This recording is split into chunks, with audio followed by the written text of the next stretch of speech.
لە سەردەمی زیرەکی دەستکرد و تەکنەلۆژیادا شێوازی ژیان و دەربڕین و ئاخاوتنی مرۆڤەکان گۆڕانکاری گەورەی بەسەردا هاتووە. بەڵام هونەری خۆشنووسی هێشتا جێگای تایبەتی خۆی هەیە و بەهای خۆی لەدەست نەداوە.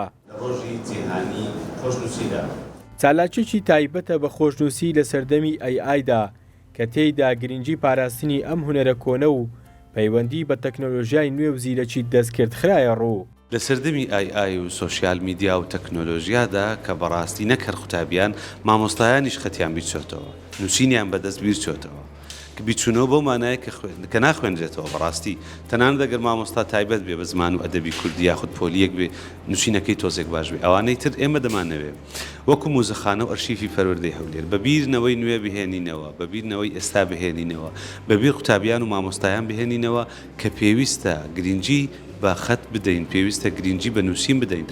لە چالاکیەکەدا جەخت لەوە کرایەوە کە ئای دەتوانێت ئامرازێکی نوێ بێت بۆ پەرەپێدانی هونەری خۆشنووسی، بەڵام ڕەنگ و ڕۆحی دەستی مرۆڤ هێشتا بەشێکی سەرەکی ئەم هونەرەیە. کاریگەری زۆر بووە لە زیاتر لە بواری بازرگانیەکەی، بەس بواری فەنی تا ئێستا هەر وەکو خۆمانین ئەوانەی کە ئیشی هونەری دەکەن، ینی فەنی کە تابلۆ دەنووسن و ئەو شتانی کە بەدەست دەنووسێتن ئەوە هیچ تەسیرێکی وای نەبووە. بەڵام وەکو بازرگانیەکە بڵێ تەسیری گەلک زۆر بووە، چونکە کەسانێک ئێستا دەتوانن ئەو ئیشە بکەن کە هیچ پەیوەندیان بە خۆشنووسی نەبێت.